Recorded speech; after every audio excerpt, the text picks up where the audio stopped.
Oh hey, it's Wes, and today's an interesting day. You've seen a lot of Godox products on this channel before, but nothing quite like this.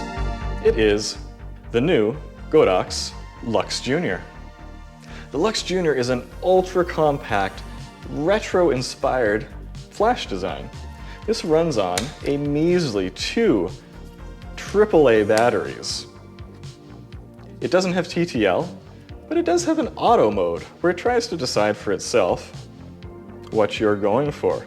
So it has this very old style aperture versus ISO dial, but if you just want to go full manual, which kind of is how I operate, you have just the regular increments here, 1/64, 1/32, 1/16, 8, quarter, half, full, and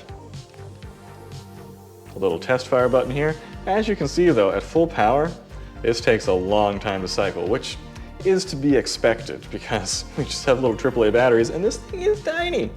On the bottom here, we just have a normal center pin hot shoe, which will work on any camera. Well, almost. Not the old Minolta and Sony A-mount cameras that have a really weird hot shoe. But everything else though, we have the older style twist to lock Godox mechanism here, which also moves the locking pin up and down so it doesn't just lock to the top of the hot shoe. And this will also do optical syncing off S1 or S2 if you want to use it as an off-camera flash, which might be handy. And there's also a sync port on the side. This kind of surprised me that it actually has this many features. I was expecting it to be even more bare bones than this. So how does it perform? Well, I'm not going to rate this compared to other flashes because honestly there's nothing to compare this to. There's nothing else that's like all tiny like this and super compact and is a flash that, oh. And this takes AA batteries. And it has, oh, it's a built-in transmitter and receiver.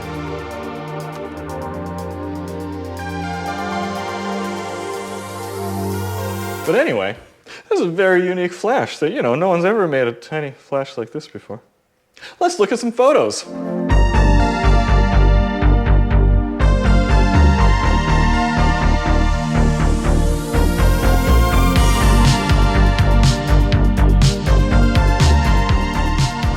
As you can see, when you're using this flash, unless you're hooking up a sync cable or doing some crazy optical syncing, you're going to be firing this straight at your subject, which I'm not a huge fan of that look myself, but I know some people are. It's kind of a classic fashion look.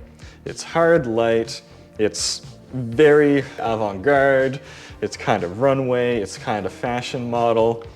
It's not really for me though, but I put a neutral density filter on my lens so that I could stay within the sync speed of my flash, of my camera. So I was at 1/250th of a second with a ND32 on my camera so that I could shoot at 1.4 or wider. I even used some ultra wide aperture lenses. Look at the aperture in this bad boy. Just passes straight on through. Oh yeah. And that worked great.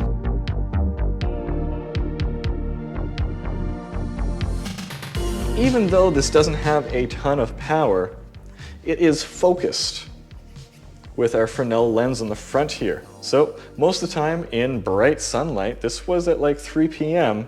with an ND filter staying in sync speed, wide aperture, I could use this at 1/2 power. Now even at 1/2 power,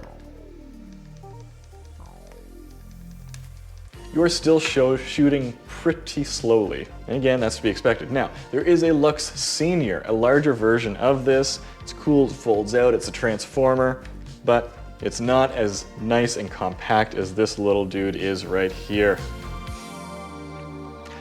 What would you do with the Lux Junior? Let me know down in the comments below. Let me know if you like that direct flash look or if it's something that we need to leave in the trash bin of the 80s and 90s.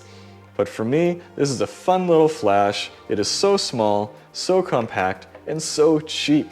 This flash is 70 bucks.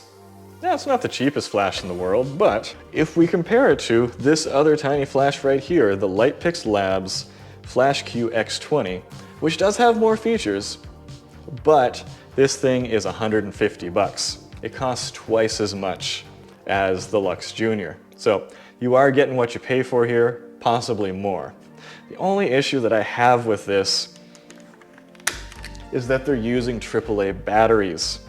I feel like they could have found just a little more space in here to have not only the capacity, but the increased current throughput recycling time of a AA battery, and also just the fact that most photographers don't have a lot of AAA batteries on them. We have piles and piles of AA batteries, rechargeable AA's, not a lot of AAA's, so that's kind of inconvenient.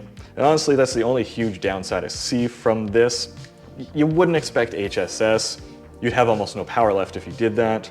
Here, we're harkening back to having like a Polaroid camera or something like that. And some people love using equipment that limits themselves to kind of a classic take on photography. So what do you think? Do you think that this has a niche? Or do you think this is just a silly product that we don't really need at all? Let me know down in the comments below. I'd love to talk to you about that. But until next time, let's go take some photos.